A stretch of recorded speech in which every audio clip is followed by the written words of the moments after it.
और आप लोग बेवकूफ़ों जो मान रहे हो, ये सबसे बड़ी विडंबना है। औरतों की भीड़ जाके देखो, जो पागलों का कोई क्या कहते हैं वो हुजूम लग रहा है वहाँ पर।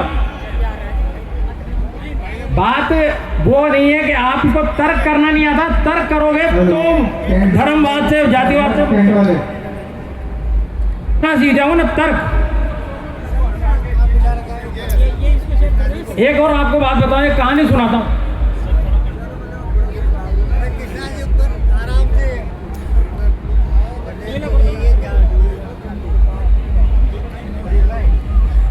एक बार, अच्छा मैं आपसे एक प्रश्न पूछता हूँ, ईश्वर को कौन कौन मानता है? हाथ खड़ा करके बताना, ईश्वर को कौन कौन मानता है? मैं भी मानता हूँ, मैं खुद हाथ खड़ा कर रहा हूँ, मानता हूँ। पर मैं उस ईश्वर को मानता हूँ जिसने हम सबको बनाया है, उसको नहीं मानता हूँ जिसको तुमने बनाया है। मैं उसको मानता हूँ जिसने सबको बनाया है, और आप लोग उसको मानते हो जिसको आपने खुद ने बनाया है। उसी को ईश्वर बना लेते हो और उसी से मांग लेते हो, ला दे दे मुझे दे दे। एक कहानी सुनाता हूँ। एक आदमी मंदिर में गया, बाहर निकला दर्शन करके, एक भिखारी ने कहा भाई साहब पैसे दे दो। तो उस आदमी ने कहा कि भैया मैं तो खुद उससे मांगने गया था, तो भगवान सबको देने वाला वो अंदर बैठा है, उससे मांग।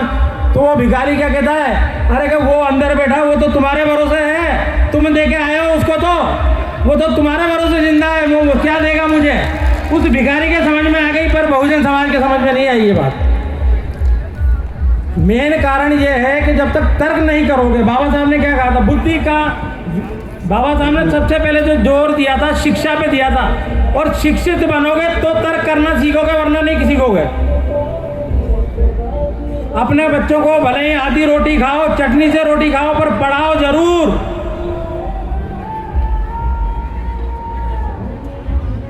और एक बात और अंतिम बात बताऊं, कहना चाह रहा हूं कि जो भाई जो हमारा जो संविधान बचाने का जो मूवमेंट चला रहे हैं, वो आज शायद आप लोगों को याद नहीं होगा कि भाई की तबीयत भी नासाज है अभी थोड़ी, पर वो इस मुहिम में आप लोगों को मतलब कहने का, मैं कहना तो नहीं चाहिए पर कहना चाह रहा हूँ कि मुर्दों को जिंदा करने आ रहा है भाई।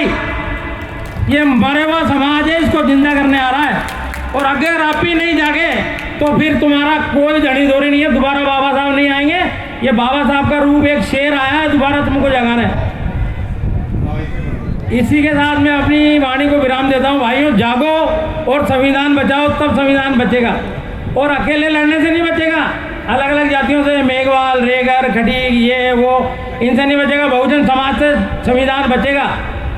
और एक बात और बताना चाहूँगा कि बाबा साहब का एक वाक्य था कि मेरे को मेरे समाज ने धोखा दिया है। ये कलंक लगा हुआ है हमारे माथे पे, ये कलंक बाबा साहब लगा के गए। क्यों? कारण ये है, इसके पीछे बहुत बड़ा इतिहास है। जब बाबा साहब को संविधान सभा में नहीं जाने दिया था ना, तो हमारे समाज ने ही बाबा साहब को हराया था। ये कलंक धोना है हमें हमारे सर पे से। और मोमडनों ने, जिनको हम आज जो लड़ाई जो RSS जो लड़वा रहा है, मुसलमान भाइयों ने बाबा साहब को जिता के संविधान सभा में भेजा था।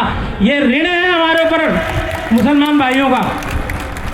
इसलिए ये मत सोचना हम अकेले बचा लेंगे। संविधान बनाने में भी हमने योगदान नहीं दिया था, तो बचाने में भी हमारा योगदान काफ़ी नहीं है। मुसलमान भाइयों को साथ लेना होगा, और उनको चाहे वो किसी भी मजहब का झंडा उठाते हो, पर एक हाथ में नीला झंडा उठाना पड़ेगा, तो संविधान बचेगा ये, वरना नहीं बचेगा ये। जय भीम, जय भारत।